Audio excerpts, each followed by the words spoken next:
بسم الله الرحمن الرحيم.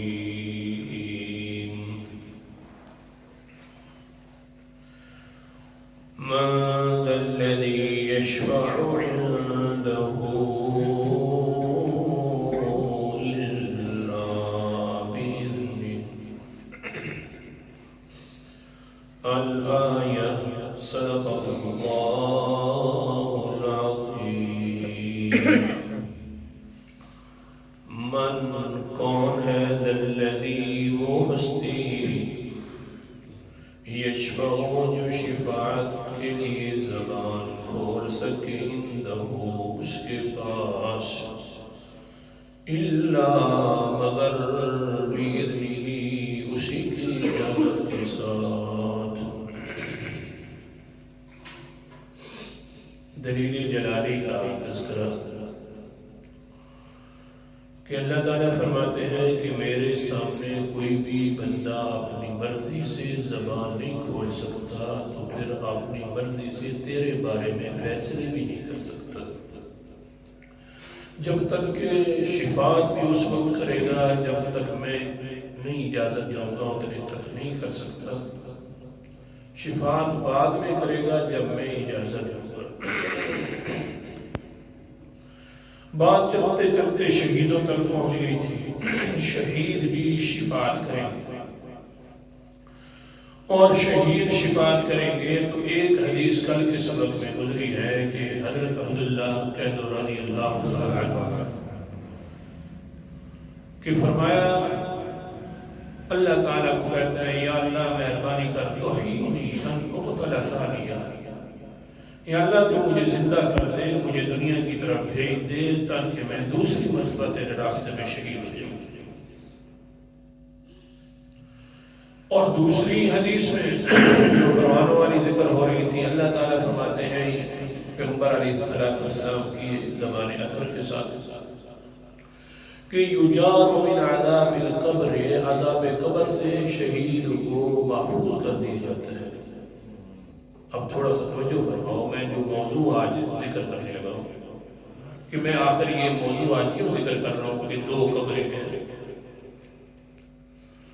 ورنہ یہ موضوع ہے علماء کا. انشاءاللہ میں سمجھانے کی کوشش کروں گا تھوڑا سا ساتھ دو. دیکھیے تو صحیح ایک حدیث میں آ گیا کہ حضور صلی اللہ علیہ وسلم نے فرمایا کہ عبداللہ صاحب کہتے ہیں اللہ تو مجھے زندہ کر دے دنیا میں بھیج دے میں تیرے راستے میں دوبارہ شہید ہونا چاہتا ہوں مہربانی فرما. اللہ تعالیٰ نے آگے سے فرمایا نا قد سبق منی انہم لا یرجعون. میری طرف سے یہ قانون ہے کہ تم کبھی بھی واپس نہیں جا سکتے. اور دوسری حدیث میں آ گیا کہ جو تیسرا پروانہ ہے انسان کا شہید انسان کا وہ ہے عذاب قبر سے محفوظ ہونا. قبر تو یہ ہے دنیا میں تو آ گیا ہے. ایک حدیث میں سمجھ آتا ہے کہ وہ دنیا میں نہیں ہے اللہ نے فرمایا میرا قانون ہے کہ میں دنیا میں واپس نہیں بھیجتا. دوسری حدیث میں آ گیا جس طرح کہ ہم قبر کہتے ہیں قبر کے عذاب سے محفوظ ہونا کہ وہ انسان شہید قبر کے عذاب سے محفوظ ہوگا تو وہ تو دنیا میں ہے تو تب ہی محفوظ ہوگا. تو یہ دو حدیثیں آپس میں ظاہراً مخالف نظر آ رہی ہیں تو کوئی مخالف نہیں ہے. سنیے قبریں دو ہیں. ایک ہے انسان کی جسم کی قبر جس کو ہم دفناتے ہیں قبرستان میں لے جاتے ہیں اور دوسری قبر کا نام ہے روح کی قبر. جس جگہ پر روح جا کر پھیلتی ہے اس کو بھی قبر کہتے ہیں اور ہم نہیں کہتے. یہ بھی سمجھیں یہ جو ہم ہیں نا ہم کیا ہے کہنے والے ہمارا کیا مجال ہے. یہ صحابہ کہہ کر گئے ہیں تابعین کہہ کر گئے ہیں تبع تابعین کہہ کر گئے ہیں ائمہ مجتہدین کہہ کر گئے ہیں. انشاءاللہ حوالے بتلاؤں گا. ہماری کوئی مجال نہیں ہے. یہ ویسے بہتان ہے کہ جناب اس کو یہ قبر نہیں کہتے. اور اچھا عجیب سی بات یہ ہے جو قبر ہم مانتے ہیں اس قبر کا نام بھی قبر ہے. جو جس جگہ پر اس قبر کا ذکر آ جائے نا تو کہتے ہیں دیکھا یہ فلاں بندے جو ہے نا فلاں علماء وہ اس قبر کو قبر نہیں مانتے حالانکہ قرآن میں آ گیا ہے قبر ہے حدیث میں آ گیا ہے قبر ہے. بھائی ہم مانتے ہیں یہ جسم کی قبر ہے، اور تم مان لو ایک روح کی قبر ہے جو صحابہ کہہ کر گئے تھے۔ بات صرف اتنی ہے، یہ بھی قبر ہے، سبق یاد کر لو، یہ جسم کی قبر، روح کی قبر ہے، وہ الگ قبر ہے جس کو کہتے ہیں ہم عالم برزخ، وہ الگ قبر ہے، وہ دونوں برحق ہیں۔ کتنی قبریں بولو شاباش؟ دو، ایک ہے جسم کی اور دوسری ہے روح کی۔ اب قرآن مقدس کا انداز، جسم کی قبر بھی دیکھ لو اور روح کی قبر بھی، قرآن مقدس کا انداز۔ اعوذ باللہ، پھر حدیث انشاءاللہ میں نے ٹھیک ہو جائے گا۔ اعوذ باللہ من الشیطان الرجیم، بسم اللہ الرحمن الرحیم۔ سورت کا نام سورت التوبہ، 10واں پارہ، اور آیت نمبر میرے سامنے 84 ہے۔ اللہ تعالیٰ فرماتے ہیں وَلَا تُصَلِّ عَلَىٰ أَحَدٍ مِّنْهُمْ مَاتَ أَبَدًا وَلَا تَقُمْ عَلَىٰ قَبْرِهِ۔ اے میرا پیغمبر، دھیان کرنا، دھیان کرنا، مشرک اور کافر کوئی مر جائے، منافق کیوں نہ ہو، وَلَا تُصَلِّ عَلَىٰ أَحَدٍ مِّنْهُمْ ماتا، جو ان میں سے مر جائے میرا پیغمبر کبھی ان کا جنازہ نہ پڑھنا۔ اللہ کا باغی ہے، اللہ کے ساتھ شرک کرتا ہے، منافق ہے، دل کے اندر کفر و شرک ہے، اپنا ہو یا پرایا ہو، اپنا ہو یا پرایا ہو، میرا پیغمبر ان کا جنازہ نہیں پڑھنا۔ اللہ جی ہم تو مجبور ہیں، اپنی برادری سے ویسے کھڑ جاتے ہیں جی۔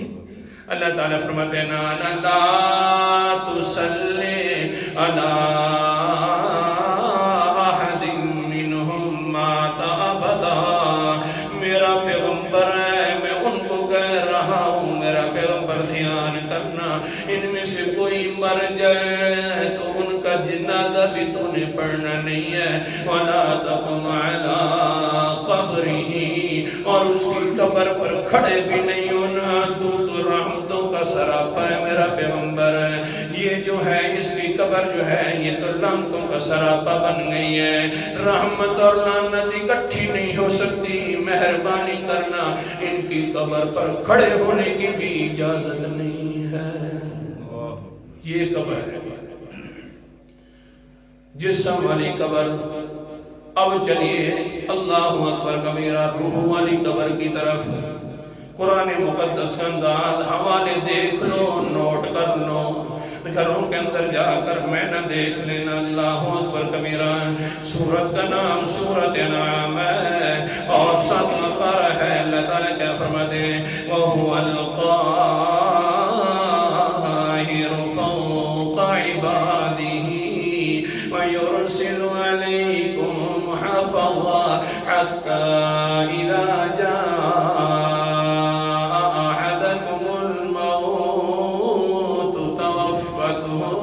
رسلنا وهم لا يفرطون ثم ردوا إلى الله مولاهم الحق ألا له الحكم وهو أسرع الحاسبين۔ وہی اللہ تعالیٰ ہے جو اپنے سب بندوں سے اونچی شان والا ہے، غلبہ رکھنے والا ہے، حتیٰ جس وقت آ جاتا ہے تم میں سے کوئی ایک پر موت کا فرشتہ موت لے کر توفت ہو، پھر ہمارے فرشتے اس کو موت کے گھات میں اتار دیتے ہیں۔ اللہ جی پہلے نہ آ جائیں، کہیں بڑی زندگی پیاری ہے، پہلے کہیں نہ آ جائیں، چلو چلو اس کام کو نبیڑنے جلدی جلدی جی، جس طرح کہتے ہیں یہ جلدی کام ہو جائے تاکہ پھر اور بھی کام کرنے ہیں، کہیں اللہ مہربانی فرمانا جلدی نہ آ جائے، فرشتے آتے تو ہیں۔ اللہ فرماتے ہیں وَهُمْ لَا يُفَرِّطُونَ، وہ کوتاہی نہیں کرتے، نہ وہ جلدی کرتے ہیں، نہ لیٹ آتے ہیں، اپنے حکموں پر آتے ہیں۔ قرآن مقدس ٹھیک ہے، فوت کر لیا پھر کیا ہوتا ہے؟ اللہ تعالیٰ فرماتے ہیں ثُمَّ رُدُّوا إِلَى اللَّهِ جس کی روح قبض ہو جاتی ہے اللہ کی طرف لٹا دیے جاتے ہیں جو اللہ ان کا سچا مولا ہے۔ روح کس طرف لوٹتی ہے؟ اللہ کی طرف۔ قرآن پاک۔ اب حدیث پاک بھی سنتے جان۔ مسلم شریف کی حدیث ہے، اللہ اکبر کبیرہ، پیغمبر علیہ السلام نے فرمایا قال النبی صلی اللہ علیہ وسلم اذا خرجت روح المؤمن تلقاه ملکان یسعدانہ۔ اللہ اکبر کبیرہ، لمبی حدیث ہے، ساتھ میں نبی کرتا جاؤں گا۔ جس وقت مومن انسان کی روح کو قبض کر دیا جاتا ہے، فرشتے دو اس کے استقبال کے طور پر آ جاتے ہیں۔ اسرائیل صاحب ہمیں دے دے روح، ہم اللہ کے پاس لے کر۔ اللہ تعالیٰ کے قرآن مقدس کی تفسیر کر رہا ہوں حدیث سے، بس یہی ہمارا قصور ہے، اپنی بات کی۔ فرشتے آ جاتے ہیں دو، ہاں بھئی اسرائیل صاحب دے دے روح ہمیں۔ دو فرشتے لے کر اسمانوں پہ چڑھ لے جاتے ہیں۔ اللہ اکبر کبیرہ، جب اسمانوں پر جاتے ہیں تو پھر کیا ہوتا ہے؟ حضور صلی اللہ علیہ وسلم نے فرمایا، حضرت حبار اس کے راوی ہیں کہتے ہیں جس وقت انسان کی روح نکلتی ہے ایسی خوشبو آتی ہے، سبحان اللہ، مشک سے بھی زیادہ اچھی خوشبو۔ اللہ ایسی موت عطا فرمائے۔ مشک سے بھی زیادہ اچھی خوشبو مومن انسان کی آتی ہے۔ فرشتے لے کر چلے جاتے ہیں۔ اللہ اکبر کبیرہ، ہاں آسمانوں کے اوپر لے کر جب جاتے ہیں تو فیقول اہل السماء،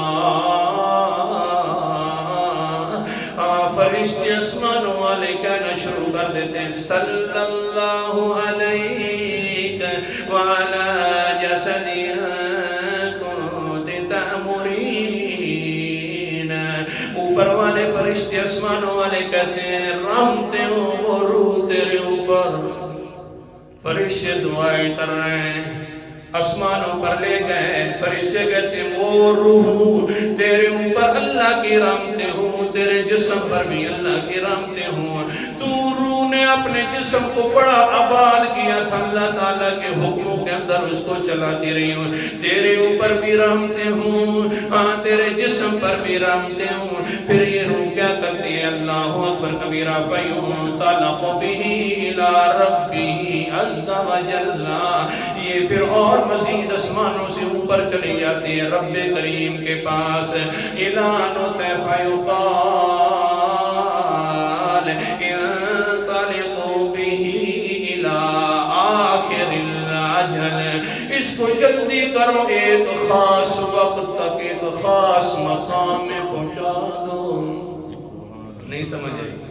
اس کو ایک خاص وقت تک خاص مقام میں پہنچا دو۔ یہی تو مقام قبر ہے اس روح کے لیے، انشاءاللہ آگے ذکر کروں گا۔ ہاں لیکن یہ بھی سوچنا انسان ایک دن آنے والا ہے، مومن بھی ہے الحمدللہ کہہ دو، لیکن تیاری بھی کرنی ہے، ضرور ایک دن آنے والا ہے۔ اللہ اکبر کبیرہ، قرآن مقدس کا انداز کون سا دن ہوگا؟ سورت کا نام سورت انعام ہے، 7واں پارہ ہے۔ اللہ تعالیٰ فرماتے ہیں وَلَقَدْ جِئْتُمُونَا فُرَادًا كَمَا خَلَقْنَاكُمْ أَوَّلَ مَرَّةٍ وَتَرَكْتُمْ مَا خَوَّلْنَاكُمْ وَرَاءَ ظُهُورِكُمْ۔ آیت نمبر میرے سامنے 94 ہے۔ مجھے اپنی ذات کی قسم ہے تم میرے پاس ضرور آؤ گے۔ اللہ تعالیٰ کا قرآن پاک پڑھ رہا ہوں، میرے پاس تم ضرور آؤ گے، مجھے اپنی ذات کی قسم ہے۔ اللہ کیسے آئیں گے؟ کنبے قبیلے کے ساتھ آ جائیں گے، ہاں ہمارے نوکر بھی ساتھ ہوں گے، چاکر بھی ساتھ ہوں گے، حالات بڑے اچھے ہوں گے۔ اللہ فرماتے ہیں فرادا، اکیلے ہوں گے، کما خلقناکم، جیسا کہ میں نے تمہیں اکیلے پیدا کیا ہے، میرے پاس بھی آؤ گے تو اکیلے آؤ گے۔ اللہ جی میں نے تو کوٹھیاں بنائی تھی، بنگلے بنائے تھے، بڑی بڑی مارکیٹیں بھی بنائی تھی، میں یا اللہ بڑا مالک تھا اور میرے حشاشی بشاشی دنیا جانتی ہے، تھوڑا سا مال بھی لے کر آ جاؤں گا۔ فرمایا وَتَرَكْتُم مَّا خَوَّلْنَاكُمْ وَرَاءَ ظُهُورِكُمْ، جتنا ہم نے تمہیں مال دیا ہے سارا پیچھے چھوڑ کر آؤ گے۔ یقین نہیں بن رہا، یقین نہیں بن رہا، بس سن رہے ہیں۔ آگے چلیے پھر، یہ تو مومن کے روح کا حال تھا۔ قال النبی صلی اللہ علیہ وسلم، اللہ کے پیغمبر نے کیا فرمایا؟ ان الکافر اذا خرجت روحه روح خبیثۃ جاءت من قبل الارض، جو انسان کافر ہوتا ہے، فاسق ہوتا ہے، گناہگار ہوتا ہے، جب اس کی روح نکلتی ہے تو بدبودار روح نکلتی ہے۔ حضور صلی اللہ علیہ وسلم قال ابو ہریرہ، حضرت ابو ہریرہ رضی اللہ تعالیٰ عنہ فرماتے ہیں رد رسول اللہ صلی اللہ علیہ وسلم ریتتا کانت علیہ علی انفہ ہاکذا، اللہ کے پیغمبر فرما رہے ہیں جو انسان گناہگار ہوگا، بدکردار ہوگا، کافر ہوگا، جب اس کی روح نکلتی ہے تو بدبودار ہوتی ہے، اتنی بدبودار ہوتی ہے کہ حضور صلی اللہ علیہ وسلم نے اپنی چادر مبارک اپنے ناک پر رکھ لی، بیان کرتے ہوئے اپنے ناک پر رکھ کر فرمایا بڑی بدبودار ہوتی ہے یہ کافر کی روح، فاسق فاجر کی روح بڑی بدبودار۔ پھر کیا ہوتا ہے؟ اللہ اکبر کبیرہ، یقول اہل السماء، جب یہ ہوا کرتا ہے روح نکلتی ہے آسمانوں کی طرف جاتی ہے،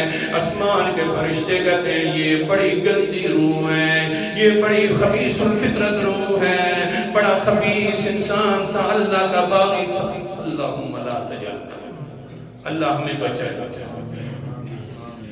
پیغمبر کی بات سچی ہی سچی، یہ بڑا باغی انسان تھا، بڑا خبیث الفطرت انسان تھا، بڑی گندی بدبو ہے اس کے روح کے اندر بھی۔ پھر کیا ہوگا؟ فیقال، اللہ تعالیٰ کی طرف سے اعلان ہوگا انطلقوا بہ الی آخر الاجل، اس کو بھی ایک خاص مقام پر خاص مدت تک رکھ دیا جائے۔ کون سا خاص مقام ہے؟ قرآن مقدس انداز، اللہ اکبر کبیرہ۔ اللہ تعالیٰ فرماتے ہیں کلا ان کتاب الفجار لفی سجین وما ادراک ما سجین کتاب مرقوم یشہدہ المقربون۔